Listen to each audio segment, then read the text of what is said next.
Happy holidays. Marc Raimondi joined today by Belal Muhammad, who probably is the number one contender for the welterweight championship. We'll get to that in a minute. Belal, I saw you over last week in Las Vegas. You were there. You weighed in as the backup for the welterweight title fight between Colby Covington and Leon Edwards, the champ. And the fight happened on Saturday. And the first thing I just wanted to ask you, and there is a lot to ask you, but the first thing is, what did you think of that fight? Just generally speaking, you were there, you watched it live. Your thoughts? Honestly, the fight was terrible. It was very lackluster, coming from both sides. Where Kobe was talking his big game, and he came out looked like trash. And for Leon to say, "I'm going to make Kobe pay for what he said," you didn't look good as either. Like you didn't look great. It was terrible, especially for a champion to have less than 100 strikes in a 5-round fight. That's a joke. Very lackluster performance. And I think Dana was disappointed. UFC was disappointed for the last card of the year, the last main event of the year, for it to be that terrible. Even Donald Trump was disappointed. Like he was ready to walk out of the arena before the fight was even over. What did you think that Leon could have done differently? Because, to play devil's advocate, he won the fight in pretty one-sided fashion. Maybe he took some chances in the grappling and the wrestling that he shouldn't have, but what could have he had done differently to have a better performance against a guy that, didn't have a great performance as well? I mean, I think once you're in there and you get a feel for a guy, like after a couple rounds, and you realize, all right, what was Kobe's biggest attribute is wrestling, and then he took you down and you got right back up, super easy. He didn't hold you down at all. And the striking, Kobe just looked slow, like his distance was off. He didn't like land any punches, and Kobe in general just doesn't have any power. So at a certain point, you should have been like, all right, now I'm gonna make him pay for everything. Now I could let loose with my striking because Kobe's not gonna throw anything at me where I have to worry about it at all. I think he should have went harder with it. What was he doing? Low kicking him? He barely threw any strikes, barely any punches. But I think he should have just started attacking his head more because Kobe is chinny. We saw him get rocked his last couple of fights. Masvidal had him on skates, and even before that, Usman broke his jaw. So it's like you've seen him get hurt, and then just for the stuff that he said, he deserved to have his jaw broken. He deserved to bleed in there. And for you to go in there, oh, I wanted to wrestle him to show him that I'm a better wrestler. Fudge that. Like you should have punched him in his face. You should have made him pay for everything he said. And I just think that he didn't do that. And he gassed out in the 5th round in a fight that you threw less than 100 strikes. Now, I'm looking at this like you were going against a guy with heavy cardio. Did you do any cardio for this fight? Like, why are you so tired when you really weren't doing much this whole fight? I want to ask you about Colby's performance specifically, and I just want to preface this by saying, like, I'm not looking for clickbait. I'm not looking for you to bury Colby, but it was a weird performance, right? Because he didn't fight at all like we've ever seen him fight before. His entire game is predicated on that pace, on the cardio, pushing against the cage, getting in your face. He did none of that against Leon Edwards. Why do you think that was? What happened? I think it's styles makes fights, right? Like I said, his only wins recently were guys against guys around losing streaks, guys that were close to the end of their career. And now you're going against a guy that understands distance, understands striking, understands the art of feigning. And I think that Kobe went out there and he was on his back foot right away. His back was against the cage when he's the guy that's usually moving forward because he's pushing you backward with the threat of a takedown. Leon right away took the middle of the cage, had Kobe backing up, and Kobe, his striking's amateur. It's literally like there's nothing coming from his end. He doesn't understand movement. He doesn't understand feigning. He doesn't understand anything else. So he was stuck. And I think he was confused about the whole distancing of Leon and didn't know how to get in because he doesn't have the power to make Leon back up. And what is wrestling, unless you're going against guys that are backing up the whole time, he's not really that great of a wrestler. He pushes you to the fence. And once he gets you on the fence, he'll go for 2 or 3 takedowns off of the fence. But he's not a good open mat takedown guy. And I think that was the difference, right? Because you're so used to going against guys like Masvidal, Lawler, and stuff who were backed up against the cage, and then you shoot on him, and people think you're a great wrestler. But now you're going against a guy that took the center, and you didn't realize how to set up your takedowns. And I tell people from the beginning, I said Kobe sucks because I understood this from the beginning. It's not like Kobe had an off night. Kobe just sucks. He's not good. And when you got guys like Usman, and people are like, oh, well, he had a great fight against Usman, but it was literally 2 wrestlers that were kickboxing. It wasn't high level MMA. It was just 2 and that was no disrespect to Usman. That was when Usman really did not like he got way better with his striking himself. But in those early days, Usman's striking wasn't as clean as it is now. He didn't understand the use of his jab, his striking, his distance, and he just made it a kickboxing match with Colby. And he used a lot of emotion with that Colby fight. But I think Usman now would light up Colby in the first round, and I think all the guys in the top 10 would light up Colby in the first round because they're all going to realize, wait, all we got to do is make him back up and he can't take us down and he doesn't understand how to get inside. Like, I think Colby's days are over with now. That's why he's trying to call out like a Wonder Boy who allows you to push him to the cage and try to hope that he can wrestle you off the cage. But even Wonder Boy, I think, will be able to defend his takedowns now.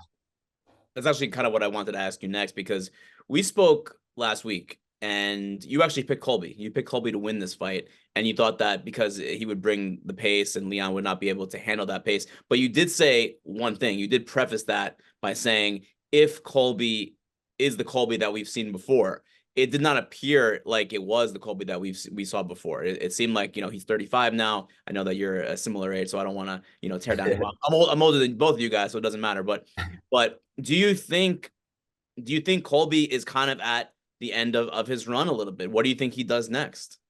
Yeah, honestly, for me, I don't think people put an age on stuff when you're done. I don't think it's about age. It's about hunger. Like where I'm at now, like I'm back in the gym on Monday. My coach like, bro, like you still cut weight. We still had a full camp. But I'm like, no, like people don't understand how bad I want this and how hard I've worked to get to where I am today and everything I've gone through. And I'm right there on the doorstep. So my hunger level is a different level. Colby's, you lost 3 title fights and you got these title fights by talking. And even your last fight, we've seen how low you got with your trash talk that people are like, oh, you know what? That's a little bit cringe. That's a little bit way too much. And people aren't going to give you that same love your next fight, especially when you have a terrible performance like you just had. So you're not going to get those views. So I think for Colby now, he's going to try to get maybe one more fight where he could hopefully win. And then maybe they'd be, oh, I'm back. I told you I'm back. But it has to be the perfect matchup. And I don't think Wonder Boy, if I'm him, I'm going to take that fight because there's a lot more bigger fights for Wonder Boy out there that are straight strikers like Venom Page right now, who's in the UFC, or other strikers that he could, come back with, especially just getting wrestled his last fight. So I think Colby now understands that he's trying to pick and choose that next fight. But other than Wonder Boy, everybody else in the top 10 are great wrestlers, and they all have power. And they're going to be able to defend your takedowns and understand that. And I think that he understands that he's a little bit of afraid. So we're going to start seeing a call out Dustin Poirier or the smaller lightweights and hope that he could get one of those guys to bite on his call out. By the way, you mentioned that you did the whole training camp because you were in Vegas. You were there for fight week. You weighed in. But I wanted to ask you because I heard this through the grapevine while we were there. Your team got sick, right? Is that not right? What happened exactly? I heard that there was a chance that if you got the fight, that Jason Anik, the twin brother of John Anik, might have had to been in your corner. So what happened to your team during fight week? Well, my corner would have been Jason Anik, John Anik, Paul Felder. We were gone. Like my head coach, Mike Valley, the second day we were down there was like gone. Like he was shivering, like in bed with the chills. And I was like, cause we had an Airbnb. I was like, bro, I got to put you in a hotel room. So I got him a hotel room. And I was hoping, we'll wait till Saturday, see what happens. But he went back to Chicago the next day because he's like, I'm not going to be able to do anything. I'm going back home. And I was like, all right, he went back to Chicago. My other training partner in the UFC, Charlie Radke, Buffalo Chuck, he was there too. We literally went for a jog on Wednesday morning, jogged 4 miles. And then we got back to the room. We were supposed to work out at night. And he was shivering in bed. And I was like, what the heck is going on? And my other 2 training partners, Horacio and Max, they were in Vegas a week before. And they got sick. So from the beginning, I had them quarantined to the side. So I wasn't even working out with them yet, but they were super sick. So I had 4 of my guys all super sick. And then now that we got back to Chicago, my other training partner, the only one I was working with all fight week, Ignacio Balmundez and Mike Cannon, both of those guys are sick right now. And I was like, that's crazy. If you would end up getting the fight. But I was sitting there like, the way my story was, I felt like for sure I was going to get the fight just because the way everything was happening, right? I was like, the way my story is told, it's supposed to happen like this. Those guys got sick, and then I saw Ian Gary sick, and then Randy Brown gets sick. I'm like, I'm going to get a call on the day of the fight at noon, like, yo, Colby's sick. You have to step in. And I was like, I had it in the back of my head the whole time. I'm gonna fight. I'm gonna fight. I'm gonna fight. So many people got sick last week. It's crazy. You mentioned, the two fighters. Our own Brett Okamoto was under the weather last week as well. It was a crazy week. So were you actually like legitimately thinking about who was going to be in my corner? Like, let's say, crazy things happen. You got no team. Mike Valley's back in Chicago. Who actually legitimately would have been your corner? Because you would have had to go through like the whole probably it's not like it's an easy process, but there is a process to get a corner person licensed, right? You'd have to go to the commission. So who's actually going to be the corner?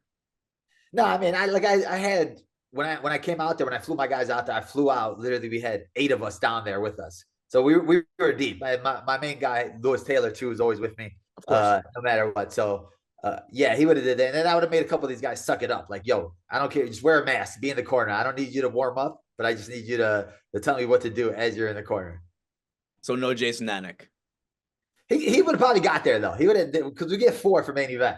So I would have put Jason in there just for his energy. Because whenever I see him, the last couple of fights he's been at, like he hypes me up so much, and it's like that good energy. For the most part, I'm very good at seeing stuff inside the cage myself and understanding what I need to do in between rounds. I'll get a couple of stuff from my coaches, but they understand. I don't get a lot of yelling at from the corner. I just like to do a lot of stuff myself, be quiet because I like to flow. So for me, it's just having that good energy in the back room and just joking around, not being tense in there. And Jason will be like the perfect guy for that. Okay, so the welterweight title fight is over. Leon Edwards is still the champion. You seem like, by all accounts, at least as far as like resume goes, right? 10 straight fights unbeaten. You seem to be the next guy, right? You seem to be the number one contender. However, however, and I know this is kind of crazy. Leon Edwards and his coach have since come out in the last several days and said we don't think Belal is next. His coach Dave Lavelle said on Ariel Helwani's show today that we think that Gilbert Burns is a better fit. A guy, by the way, that you beat earlier this year. What is your take on all this, and how do you get that title shot? I mean, it doesn't seem that I'm next. I am next. Like when I beat Gilbert Burns, Dana White, I have that note in my thing of Dana White say for sure, 100% he's next. So I'm gonna hold that out. I'm gonna keep playing it out in my head. I'm just gonna stop thinking about it. I'm not even putting negative energy into the air. But when I hear these guys talk, I'm sitting there like, are these guys like slow? I like, do you understand what you're saying when you say it? Like Leon Edwards at the press conference. Well, Bully B, he's not going to skip the line. Why is he going to skip the line? You moron! I'm at the top of the line. There is no line. I am the line. Like, are you dumb when you say that type of thing? I'm on a 10-fight winning streak. I have more ranked wins than you. Like, and then his coach today comes out and says Gilbert Burns makes more sense. Like, so now I know where Leon Edwards learns it from. He learns it from his coach. But we all understood that, right? He's afraid of competition. And people will sit there and say, oh, well, what are you talking about? He's this, and this. But he is. You kick out Ian Gary out of your gym because you're afraid of competition. Now I understand that. Now I believe in Ian Gary more than I believe in Leon Edwards and his team. It just tells me what you guys are. You guys are ducking. And it's clear as day. And it's funny now because the whole world's seeing it now. And then his coach is coming, oh, well, we need a bigger fight. Bro, how about you and your team learn how to promote a fight? You had the easiest promotion in the world with Colby Covington because Colby Covington loves to trash talk. You could have said something back to him, but you guys didn't do no interviews leading up to the fight. You didn't say nothing. And then you have the press conference where you're barely talking. And, how about you learn the art of self-promotion? How about you learn from your manager's other clients, like Adesanya, where after his fight, he's already picking out his next opponent and he's getting in their face and they're having those moments where it's the build-off of Leon just walking out of the cage, ducking his head, not paying attention, not looking. I'm like, do you understand that if you promote a fight, you get more pay-per-view buys, and then more pay-per-view buys puts more money in your pocket? Are you dumb? Do you like money? Do you understand the game? And it's just like these guys are literally idiots, and I can't wait till I beat him and I smash him and we're done with him. I was talking to your teammate and your friend Brendan Allen a few weeks ago, and I made this reference that I just thought of literally when I was speaking to him. And this might be a little bit of a dated reference because I'm kind of an older guy, I guess, or whatever. But I said to Brendan that I think that you are the Rodney Dangerfield of MMA, meaning you, Belal Muhammad, are the Rodney Dangerfield of MMA. I'm not even sure if you understand that reference, but it's the whole thing of he didn't get respect. That was his whole shtick, right? I get no respect. I feel like that's you, Belal, in the entire UFC. You don't get any respect for whatever reason. Yeah, I mean, and then when I break it down to people, I tell these people, I'm like, well, you suck. Well, if I suck, well, that means Damian Maia sucks. Wonderboy sucks. Gilbert Burns sucks. Vicente Luque sucks. Sean Brady sucks, right? After I beat these guys, there's always an excuse. But now that Sean Brady went out there, dominated a guy like Kelvin Gastelum, people are still saying, oh, well, he just had an off day. You have Gilbert Burns coming out with an excuse for him. And it's just funny, man, because they love to hate. And it's like a bandwagon of just people that are just like hop on the train of just hating. But that's the society we live in now. People love it. And then there's the fake people with the fake profiles. They don't have to put their picture out there, and they'll say the dumbest things or the worst things because there's no backlash. Because you're not going to say it in front of my face. You're not going to say it to me because that's the day and age we live in where Twitter fingers. But the real fighters, the coaches, the ones that I really respect, those are the ones that I'm gaining. I have the respect. That's all that matters to me. My peers. When I have guys like Michael Chiesa, even Shavkat saying I deserve a title fight, all these guys, Alan Joban, a former opponent, and like when I have those guys telling me, "Yo, you're a beast, you did this," Henry Hooft, you're a beast, you did this. Like those are the only ones that really matter to me because they understand the game. They understand how hard it is to be on a 10-fight winning streak. They understand how hard it is to beat the guys I beat, the different styles that I beat. And Wonderboy, straight up striker, Maya, straight up grappler. Sean Brady, grappler, striker, Gilbert Burns, right? Like these guys, when you put my resume on the line next to even GSPs, I'm up there with them with stylistically and level of top competition I beat. All these guys could be considered Hall of Famers. And I went out there and I dominated them. I haven't had one fight recently where you're looking at like, oh man, he could lose this fight, or maybe he lost this fight. None of that. I've dominated every single one of these guys. And I'm going to continue dominating these guys. And people aren't going to respect me until I get that title around my waist. By the way, you mentioned Shavkat Rakhmonov. Thought he had a really great performance. People were criticizing him too, for a boring fight. It's like the guy has finished every single fight he's ever been in. Finished Wonderboy, had a bad ankle in that fight. What do you think of his performance? Yeah, I mean, people are, they're funny, right? But he went out there and he looked great. And I tell people, I'm like, you have to fight Wonderboy that way. You don't want to sit there and with Wonderboy. And that showed me a different side of Shavkat because it showed me he does have IQ. He doesn't have to just go out there and brawl with you guys or fight one way. It tells me, all right, well, he knows how to adjust. He knows how to game plan. He knows how to strategize. And the way he did it, Wonderboy looked good the first round. He defended a couple of those takedowns, but Shavkat was persistent with it. And that tells me that he understands, all right, I got to stick to the game plan with it. So I think that was a huge win for him, huge name for him.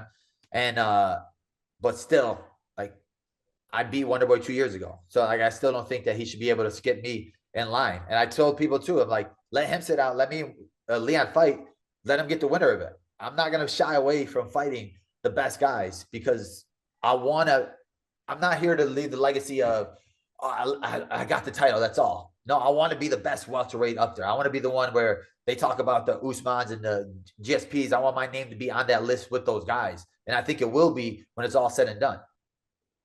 Why do you think it is that it seems like there are so many people who maybe don't want to hear the title shot or people saying the things they're saying on social media and what have you? Why is that? And how do you change that? How do you change their feelings?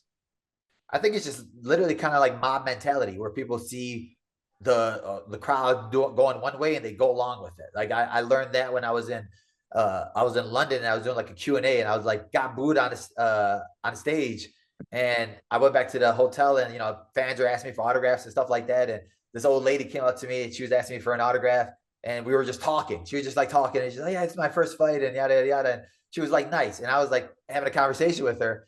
And she's like, oh my, you're like so nice. I don't know why I was booing you.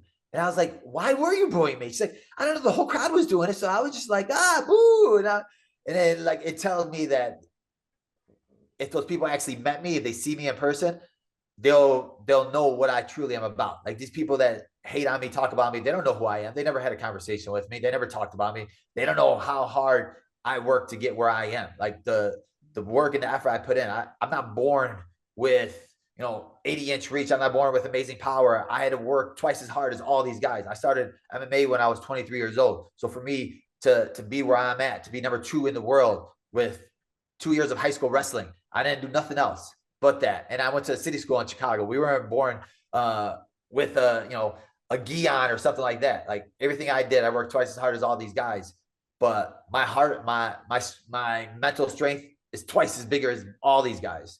And I think that people just don't believe it. People will sit there and people get jealous or angry at you when you tell them you have a dream that's bigger than theirs, because everybody's so afraid to chase their dreams. Everybody's so afraid to go after something that they want. Even when I first started MMA, I had so many people tell me, you wouldn't make it. You wouldn't do this. You wouldn't even make the UFC. But now I'm here and they were like, wait, no, he had to do something wrong. Wait, what the heck? Now he's about to fight for the title? No, he's a loser. He's this. And it's probably like this. It's probably people that I know that have troll accounts that are hating on me just because they're mad that I passed them up, that I've surpassed what they thought I would go. I have an idea actually. I feel like if only you had a friend who was really good at manipulating a crowd and kind of getting a crowd and fans to do what he wants them to do. Oh, wait, you do have a friend like that. His name is Phil Brooks, CM Punk, who is one of the best of all time in pro wrestling, right? Have you Yeah. talked to him at all? Like, hey, Phil, buddy, help me, what do I do? What do I say to, turn the tide? Or maybe it's just to go in the other direction and say, you know what? Screw it. They don't like me anyway. I'm just going to go full heel. Have you had that discussion and have you considered that? Yeah, I've actually talked to him about it. I've had those discussions. He's like, bro, you basically just got to state facts. There is nothing like, I can understand if you're trying to be a Kobe where you're on a 2-fight losing streak and you're trying to get a title shot a certain way, you could fake something. But he's like, bro, you've earned it. You're right there. Like basically just say exactly what you've done and who you be and how you beat them.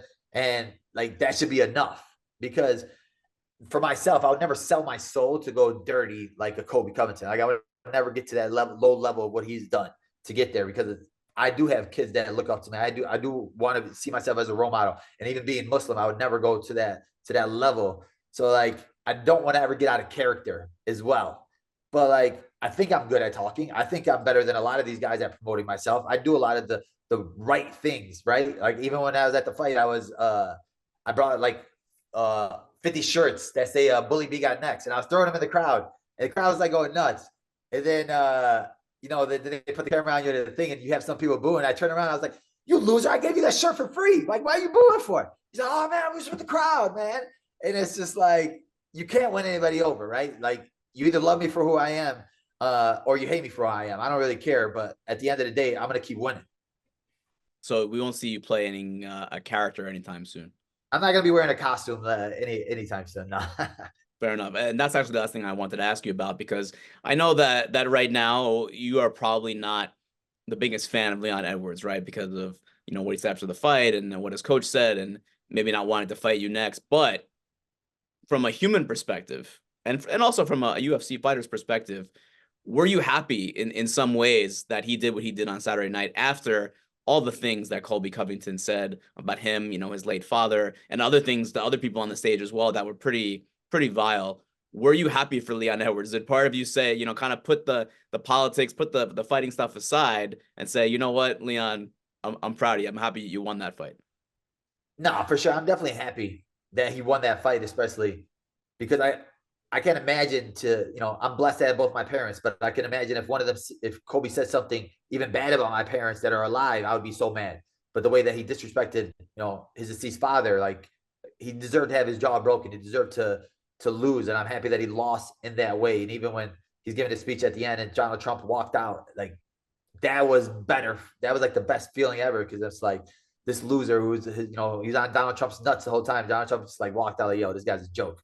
So I'm happy that for sure that Leon Edwards won, because, I feel bad for him if he lost, and knowing that Colby would still get on the mic and say something even worse, or saying like, yeah, I told you so, or something like that. Like, I didn't want him to have to deal with that, because family should never be involved in trash talk. Family should never be a point of topic, right? Like there comes a point where you're like, this is not even selling a fight. This is just selling your soul, and you just look stupid when you say stupid stuff like that. And I think Colby was getting to the point where he was trying to play the whole Britain versus US, trash talk role, but it wasn't getting to Leon at all. So then I'm sure his writer got to the point where, hey, if we want to get real dirty, let's go here. Like this is this is, let's hit the red button. This is where we go here if nothing else is working. And I think he went there, and that's just pathetic. People say, oh, well, Colby's really a nice guy when you meet him in person. But when you do something like that, like, you're not really a nice guy. That's not a character that you're playing. You're just a pathetic human being. Last thing, because I know I said the last thing before, but I'm just curious, like that press conference was pretty dark, right? It got to some levels, even when he's talking about, Wonder Boy, Stephen Wonder Boy Thompson, and then the next day there was the Sean Strickland, Dricus du Plessis press conference, and then those two guys got into a fight at the fights on Saturday night. What is going on here, and how does this? I mean, where does this go, and how does it end, and should it end? I mean, is this too far? Some of this stuff, because I get it, it's entertainment, and the fans do seem to, for whatever reason, respond, I guess, to this, engage with that type of stuff, but it's not great. Like, I'm not a huge fan of all that stuff. Yeah, I think just the day and age we live in, right? We live in a TikTok era where people are looking for that one click, that clickbait stuff, the let me go crazy and say something. But it's like, we're still a professional sport, and if you ever want to be at that level with NBA or NFL and get to that point, it's like, act professionally. You could, in the ways that Chael Sonnen used to do it. It was beautiful, right? It was witty. He never got too low with what he did. And it's these guys nowadays, they're trying so hard to be the villain, to be the bad guy. I think Sean Strickland just a moron. He just like doesn't think before he talks. But like everybody else is trying so hard to be that villain, be that bad guy. So because they think that they're going to get so much money, but there's only so many guys that it looks good on. Guys that do it good, guys that do it well, because it's natural to them. Like when these guys fake it and it's not in their personality, it's like, bro, you guys are just looking dumb. And when your career is said and done, people are going to look back at it and be like, oh, this guy said this. Or when you have kids, you want your kids to think about, oh, man, look at daddy. He went this low and he never was a champion. So what was the point of even going that low for extra 10,000 pay-per-view buys, for extra a couple of dollars in your pocket? But, you lost all pride and ethics in, your work. It's an interesting way to end the year, but we'll leave it at that, man. Thank you so much, Belal. And 2024, I think that you'll get the title shot. I don't know if you will or not, but hopefully, for your case, things go positive energy, bro. We're getting the title shot. Okay. Sorry, I'm kind of a pessimist sometimes, but I appreciate you, and happy holidays, and thanks so much again, my brother. Until next year.